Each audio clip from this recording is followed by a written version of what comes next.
ఇన్నేళ్ళుగా auto నడుపుతూ జీవనం సాగిస్తున్నాను. అలాగే నేను ఎన్నో కిరాయిలు వెళ్ళాను, ఎంతోమంది ఆటోలో సాయం చాలా మంది. కానీ ఇలాంటి పరిస్థితులు ఉన్న వాళ్ళకి ఎప్పుడు నేను ఆటో పెట్టలేదండి, ఎప్పుడు నా ఆటో ఎక్కలేదు. వీళ్ళు చాలా దగ్గర నుండి చూశానండి నేను. అతను బస్తాల మొత్తం పనులకు వెళ్తుండగా నడుము మీద బస్తాలన్నీ పడిపోయి నడుము పూసలు ఇరిగిపోవడం, పెద్ద నరం తెగిపోవడం జరిగింది. అలాగే తనకు అంత 5 ఏళ్ళుగా మంచం మీద ఉంటాడంట. నేను అతను ఎంత దగ్గరికి ఎప్పుడు చూడలేదండి, కోసం అన్నాను. కానీ ఆటో ఎక్కడం వల్ల ఇవాళ బాగా దగ్గర నుండి చూశాను.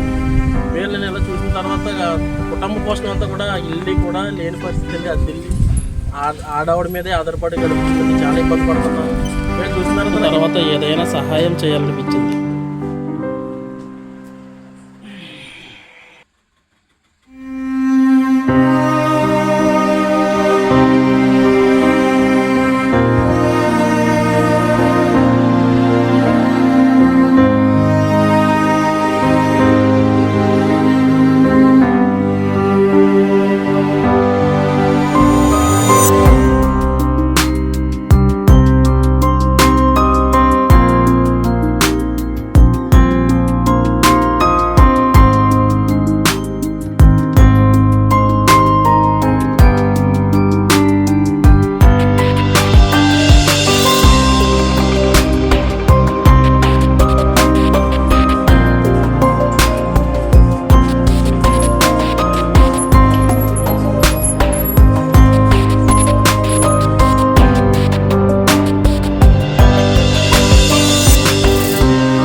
నాకున్నంతలో 10,000 రూపాయలు వాళ్ళకి సాయం చేశాను. నా నెంబర్ స్క్రీన్ మీద పెడుతున్నాను. వాళ్ళ వివరాలు ఏమైనా కావాలనుకుంటే నన్ను కాంటాక్ట్ చేస్తే వాళ్ళ వివరాలు తెలియజేస్తాను.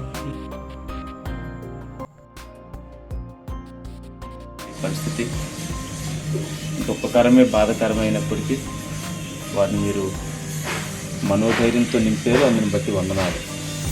ఇంకా ముందుకు సాగిపోతూ తను ఇంకా ధైర్యంగా ఉండడానికి, తన పిల్లలను ధైర్యపరచడానికి కావలసినటువంటి ఆత్మధైర్యం కూడా బిడ్డకి అనుగ్రహించండి. తను చేస్తున్న పనిపాట్లలో తోడుగుండండి. తద్వారా కుటుంబాన్ని పోషించండి. కావలసినటువంటి సమస్యలని వారి ద్వారా అశోక్ గారికి చాలా ధన్యవాదాలు. మాకు చాలా మంది సాయం చేయలేదు. ఈ వీడియో ఇప్పటివరకు చూసినందుకు అందరికీ చాలా సంతోషం అండి. ధన్యవాదాలు. ఇలాగే నేను ఇంకా ముందుకు వెళ్దారనుకుంటున్నాను. దానికి మీ సహకారం ఎంతో కావాలండి నాకు. దానికి సంబంధించి మీరు లైక్ చేసి, షేర్ చేసి, సబ్స్క్రైబ్ చేయండి. ఇలా రోజువారీ సంపాదనలోనే కొంచెం తీసి చేయాలనుకుంటున్నాను. నాకు సపోర్ట్ చేయండి.